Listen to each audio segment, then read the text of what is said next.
sucking the aquifers dry. And then they ship the products back to their countries of origin, so we don't even get any local benefit to our economy. So that's a state issue that Sure. affects us personally. Sure. Yeah, that's a good question.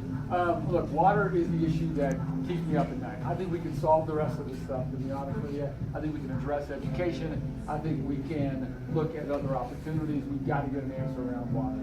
And in my opinion, it is time for Arizona to come back to what we did in the 80s with the Central Arizona Project, bringing everybody together.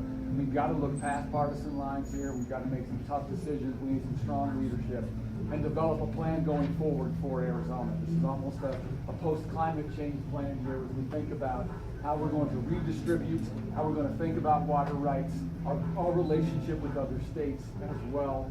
And I believe we've got to bring everybody to the table on this one, and we will. This is understanding that that local areas have different needs, but we need a plan for Arizona with water, so that we and our neighboring states, by the way, so that we have a good understanding of how we're using water wisely. You're also going to see a public discussion on my part. One thing you don't see and hear of is how we're having a public talking about publicly how to use water, conserve water, use it wisely. We're going to have that conversation at the state level, so that everybody, because I do believe, my nature, I'm a former I'm military, by the way. I spent some time in the Army. My approach here and my leadership style is this isn't about people walking in and taking what's theirs. It's about walking in and doing your part. And I believe that is a perspective and kind of a way of thinking we need to have in Arizona, is every single person doing their part so that we can address this issue. So we intend to bring folks together early, by the way, in our administration, and start having that long-term discussion about water. So do you have a plan to incentivize the conservation? You've got a number of folks we got to bring to the table, right? And not just constituent groups, but they're in different parts of the valley of the state as well. For example, the tribes play a very important role in this. And give you an example to bring them into the conversation. I think the contours are there to start to have this discussion, but we've got to bring them all together in one place and start having a long-term discussion and a long-term view about water. It's a good question, and it's a tough one. Absolutely. Others?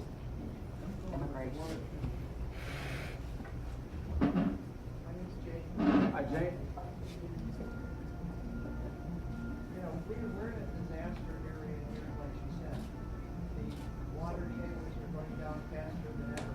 We had a plan that was going to be 100-year water on the sea in this town. And then, because of nobody being able, everybody to do whatever they want, Right. There's people that have gone and actually completely denuded the desert.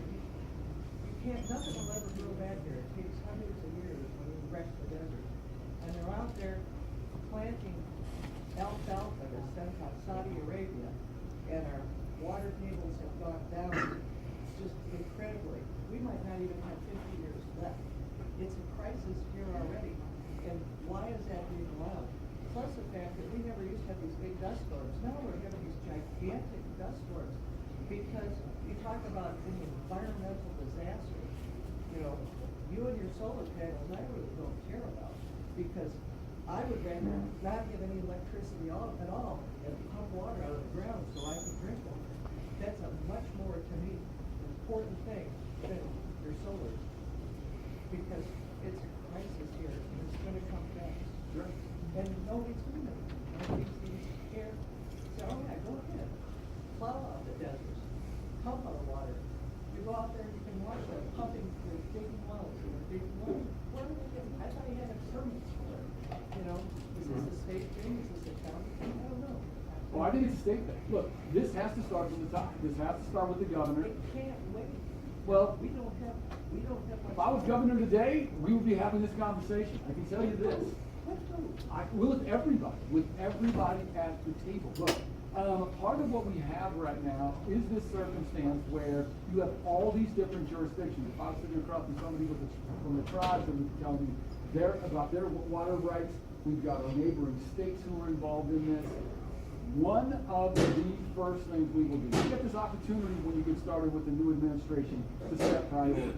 You get an opportunity to let the public know where you're going and start to bring people together initially. And we are going to start, one of the first things we're going to work on is bringing everybody together to have this discussion and make some decisions on water. And I'll tell you my approach. It's not about it's not about taking mine, it's about doing my part. And that's the approach we're going to take. That's what we have to do in Arizona. If not just Kingman's going to make it, if we're all going to make it with respect to water. And so, you get that chance. If the governor sets priorities, the governor turns to the state and says, here's the direction we're going to go. And one of the first things we're going to sit down and do is tell the rest of the state and all constituency groups, we're going to sit down and figure out the direction we need to go. And make sure, by the way, one of the things we've been doing in Arizona is we don't have a lot of folks looking out for regulatory, for our, on our regulations, right? We may have them in the books, but nobody's making sure they're enforced. We gotta make sure that that is done. And when we bring everybody to the table, we will set this long-term vision on water in Arizona. That's what we gotta do. David, I'd like to follow up on what she said, because the reason why they're able to drill those wells is because they own the water rights on those properties. And the antiquated water rights law did not ever take into consideration the technology Sure. and the greediness that is Sure. taking place. So I would like to see as Sure.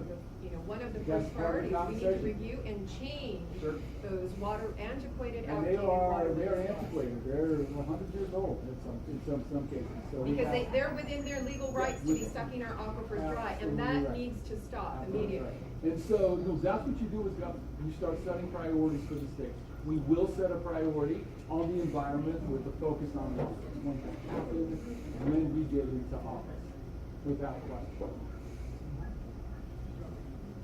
Yes?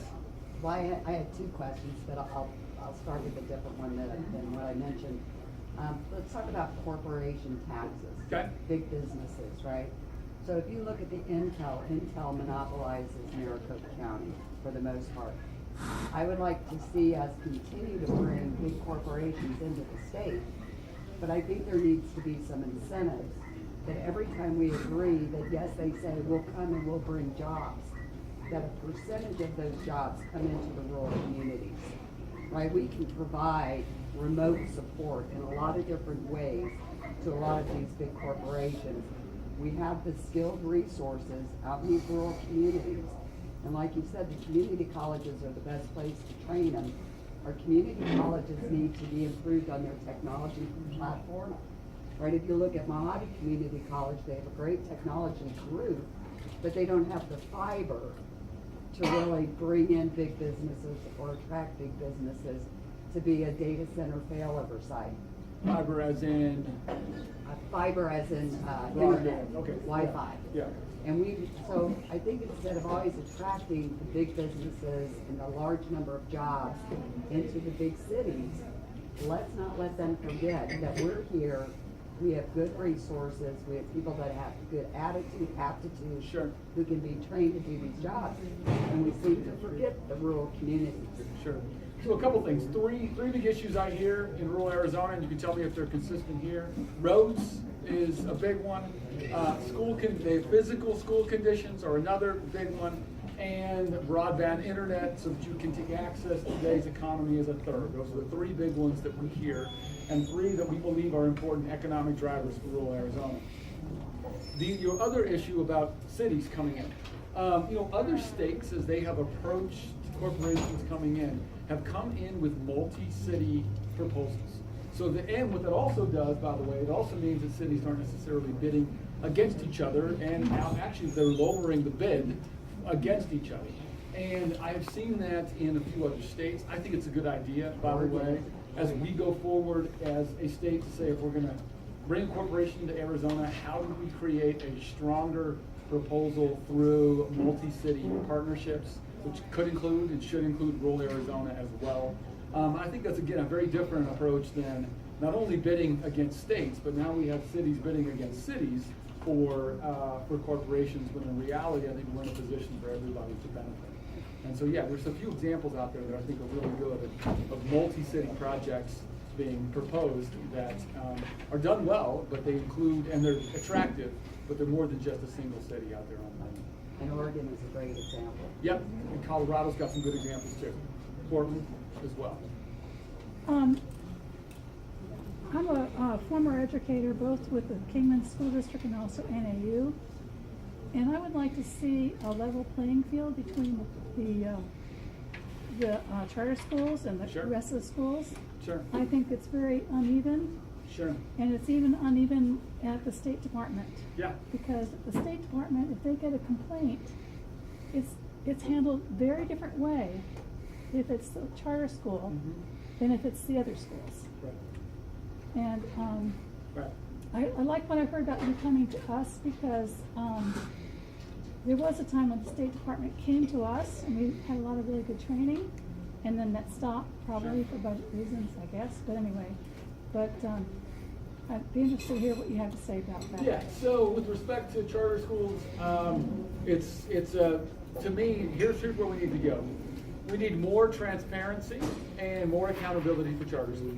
There's just a whole bunch of public money. We have no idea what happens to it in the public school sector, so that we can identify bad actors and make sure that we close them down, number one. But second, I'd like to see more flexibility for our traditional public schools too, so that they have the ability to get creative and be innovative. So that in the end, we have one set of rules that apply to all schools we call public. And it'll create the level playing field that you're talking about. But it is a combination of both. More flexibility for our traditional public schools, because they're really overburdened in lots of ways. And I think they'd like to come out from some of that. But we just need more transparency and accountability for charter schools as well. Others, yeah. First, I want to say that Mary and I look forward to coming to the table with you when we get elected to our state offices, because we will be joining you. Yeah, there we go.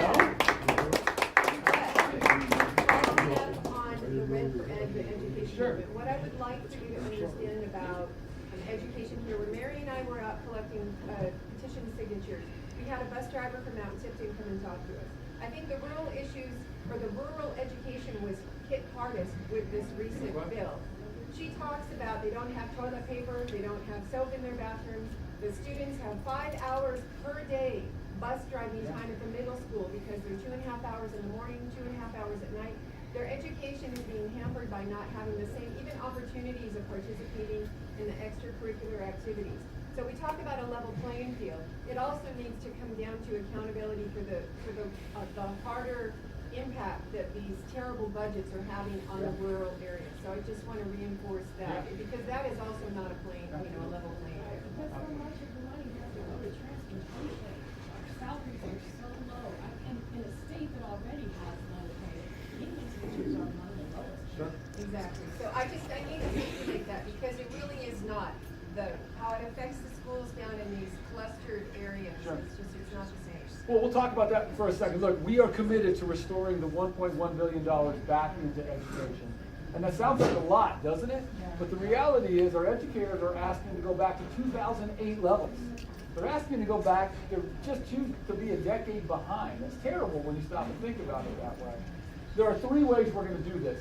Number one, we're going to close a number of tax credits in Arizona, particularly the tax credit going out to private schools. Because we can't take this issue seriously if we continue to allow money to go to private education. That should be going to public education first. So that's number one. Number two, we are going to look at closing tax loopholes. There are some opportunities there as well. We want to make sure that we are not creating more burden on Arizonans by creating regressive taxes.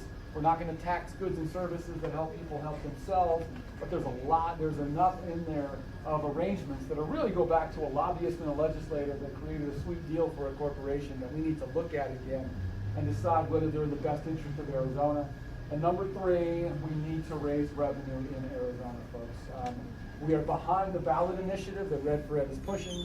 We have been behind this movement and behind their work from the very beginning, and we're very supportive of that ballot initiative, which will bring dollars back in to public education. And here's the key with transportation.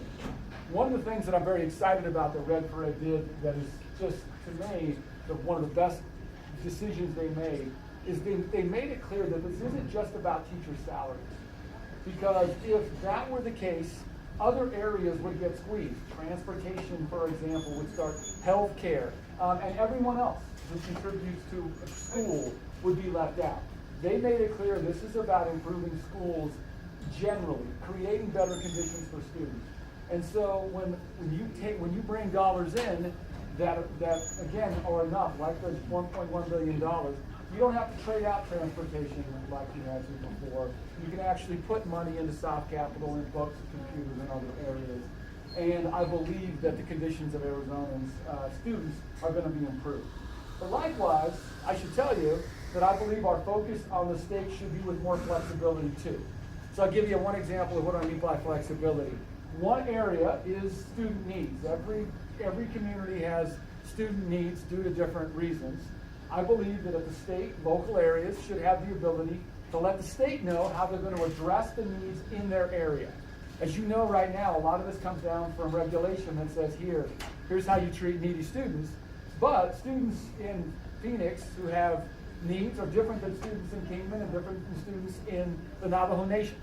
And so how can we be creative to allow school districts to define what their needs are and how they're going to address them so that they are specific to their communities? Driving 5 hours on a bus is not an issue in Central Phoenix. It is here. And so how can we create a funding system that allows the funding to be flexible enough to start to address that issue? That's the kind of flexibility I'm talking about that we need for a traditional public school, so that we're not using the same formula and the same approach for all of Arizona without recognizing that we've got different places with different needs. Others? We have the whole coffee shop now? Yeah. Yeah? Almost. Maybe 1 or 2 people. Well, folks, this is fun. We're going to stick around for a little bit longer. How much longer we got? Let me tell you, our team, just quickly about our campaign. Number one, we are in amazing shape. We have an opportunity this November to turn this state around and to move in a very different direction, and I'm excited about that. Our campaign has got the endorsement and the backing of, you name the Democratic organization, and they are behind us. People that have been working on these issues for a lot longer than we have. Their organizations have backed our campaign, and I'm very proud of that. In addition, we have about 4,000 people. What's our latest? 4,500 people across Arizona that are working on the campaign. And let me tell you why that's important. We know that toward the end of this campaign, we can expect some dark money to get dropped on Arizona. And it's going to be dropped into negative ads. And the reason they drop it in negative ads is not because they expect negative ads to change your mind. That's not going to happen. What they expect is that it's going to sour you to the process. Meaning, you're going to get sick and tired of hearing them. I'm tired of being I'm tired of the political process, and it suppresses the vote. And that is why our volunteer network is so important. Because what keeps people engaged is direct face-to-face engagement. And it's the reason why our teams are so important to us and are going to be the difference maker in November. Some of you may remember I ran for state superintendent in 2014. Remember that? So those of you that don't, we got within 0.5% of winning that year. We got this close. In a year that was very tough for Democrats, we got that close. And our secret formula was an engaged group of volunteers that continued to get the word out and the vote out for our campaign. And so we're going to be up here organizing. Corina, you got some details for us? I do. Hi, everybody. My name is Corina Ibarez. I am the field director with Sarah. with David Garcia for governor. I'm super excited to be out here with you all and see this room full. I came out, I think a month and a half ago and met with just a smaller group of folks. So we're really excited to be back. So just like David said, we have over 4,500 people ready to engage. Many of them who are already out going and talking to voters. We have over 13 volunteer teams statewide that are going out and talking to their neighbors, going out and talking to their family, to their coworkers about David. Because like David mentioned, this is our not so secret sauce, right, to win in this election. This is our strategy and our plan. And the way that we're going to continue to build in rural areas like Kingman, Bullhead, Havasu, and in the tribal lands is by also creating these structures of teams and volunteers in these areas. Because when people talk about when is the campaign coming here, we want the campaign to always be here. And that starts with you all. So we have a plan to get one of our teams up and going, multiple teams up and going out here in Mojave, because it's super important that the people that live here hear from other folks that live here as well and know the issues firsthand and get them out to vote for the right reasons. So we will be having a follow-up meeting, a large training, and we invite you all to come and attend. This is going to be in Havasu City on June 2nd. And that day we'll be going more in detail about our campaign strategy, our structure, our vision, and we'll also be talking about how we get your cities up and running with a volunteer team that's going to go out and talk to voters in your areas. Does that sound like a plan? Yeah, are you guys excited about that? So James is coming around. He has a sign-in sheet. So if you haven't signed in already, please sign in so that we can continue to give you updates. We have our flyers as well for the movement building training. I cannot stress how important this is, because how do we keep Kingman and all of these rural areas on the map is by continuing to organize in these areas. And it sounds like you all are already doing a great job of that, but coming together with a collective message. So thank you for your time, and please make sure you grab a flyer, you register, and you show up, because that's what we need. We need the people that care to show up and then start building this ladder of engagement within your own community. So thank you so much for your time this morning. Thank you. All right, folks, thanks so much. So make sure you sign in so we can stay in touch with you.